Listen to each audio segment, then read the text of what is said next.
Hi guys, and welcome to my review of the game Oil Rush for PC, Mac, Linux and PS3. It's a real-time strategy naval tower defense game developed by Unigine. It's not had much publicity or media attention really, and the only other product that the company's developed is a benchmarking tool called Heaven DX11. As of now it's only a digital download, but on the 24th of February they're going to release a retail version, but make sure you check their website for the locations. The backstory to this game is that there was a world war and now the world's been flooded, so there's no more dry land and everyone's fighting over the last drops of oil to help run their own society.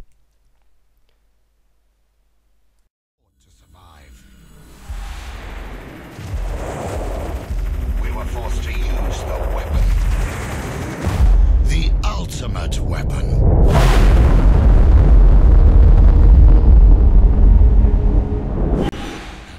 You take the role of someone known as Kevin, who is a soldier in the commander's army, and you basically carry out his orders.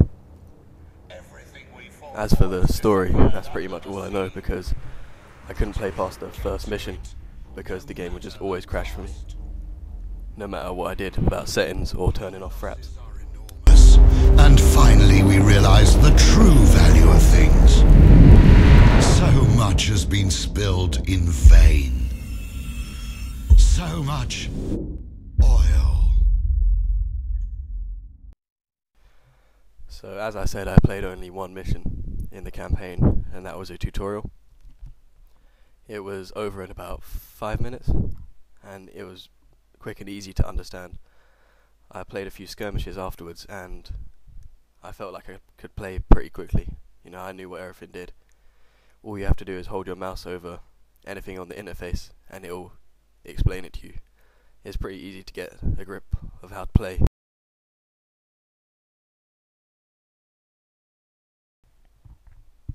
The gameplay is quite unique for an RTS.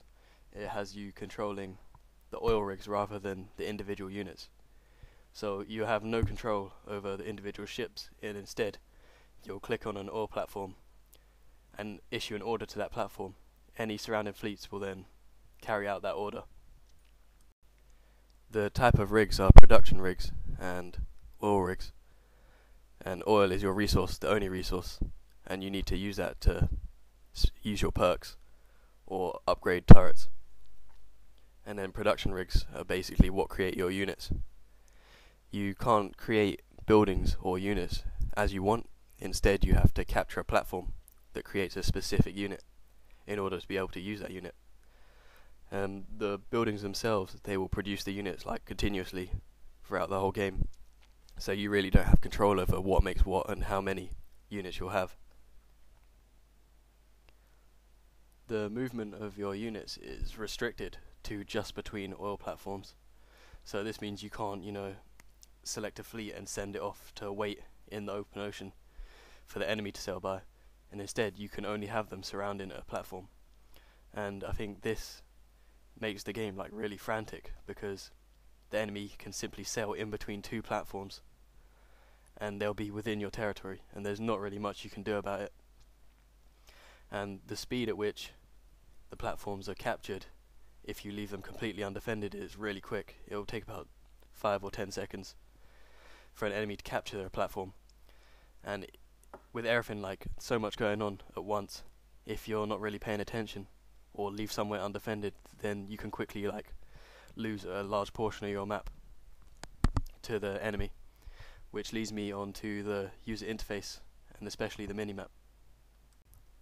The minimap is quite large, and I didn't really like it at first, but it's so useful.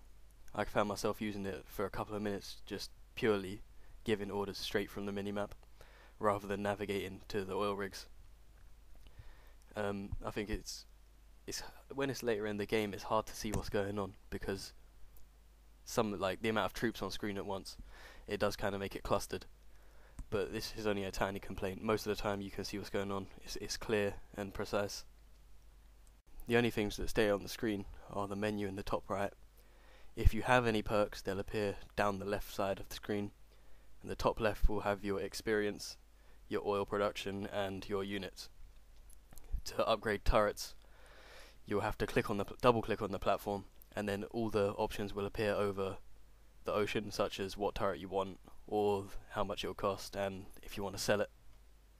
In the skirmish mode, there's quite a lot of maps available. Some of them spice up the game mode a bit. For example, there's a sort of King of the Hill mode, where there's one oil rig, and you have to race to get there and produce more oil than your enemy in a certain amount of time. So there's quite a bit of variety. As for playing with the partner AI, I'm not too sure about how intelligent it is. You have the option when you capture a rig to either keep it for yourself or give it to your partner, and they have the same option when they capture it.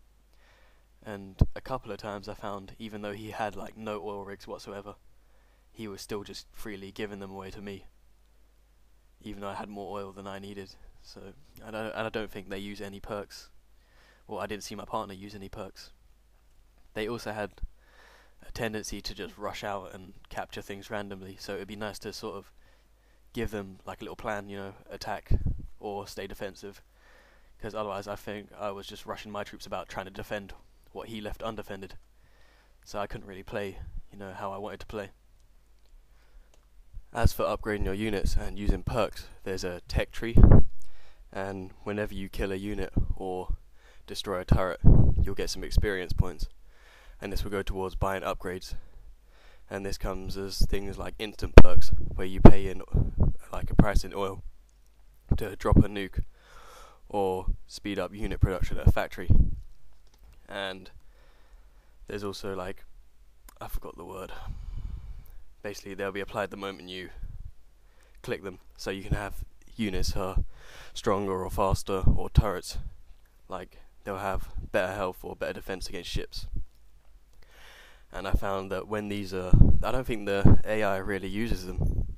Well, I didn't really see any effects when I was playing in skirmish mode, but online there's definitely a difference. I think they use them, other people obviously use them a lot more and a lot more effectively than the AI does. The multiplayer is definitely going to be where you spend most of your time playing. I think the single player is just to get to grips with how to play, or if you don't have time, just half an hour to drop in for a quick skirmish and then drop out. Multiplayer online, definitely, it's a lot more fast paced. The single player is pretty fast paced as it is, because you take your eye off the map for 1 minute and you could lose half your base.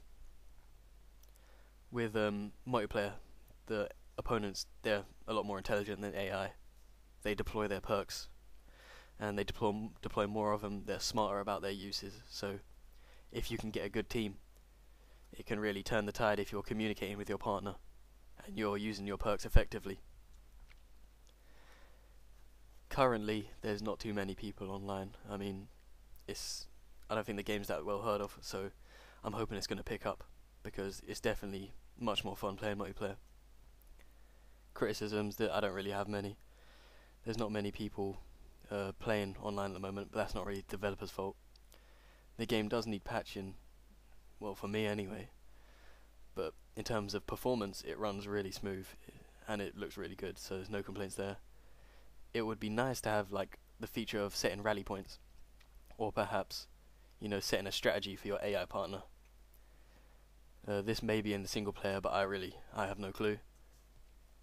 But yeah, these are only small little problems. They're not really even problems, to be honest, and the game's perfectly playable without them, and it's still an enjoyable experience.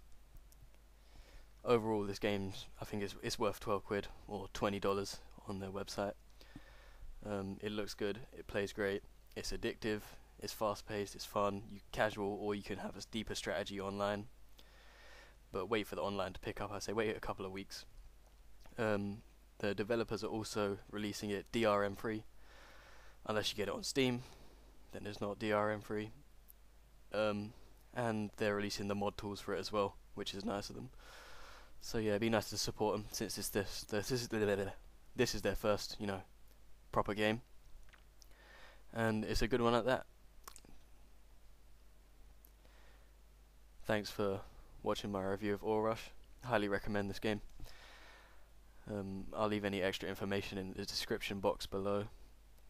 As this is my first review, I'd appreciate some feedback. Thanks for watching. Goodbye. Goodbye.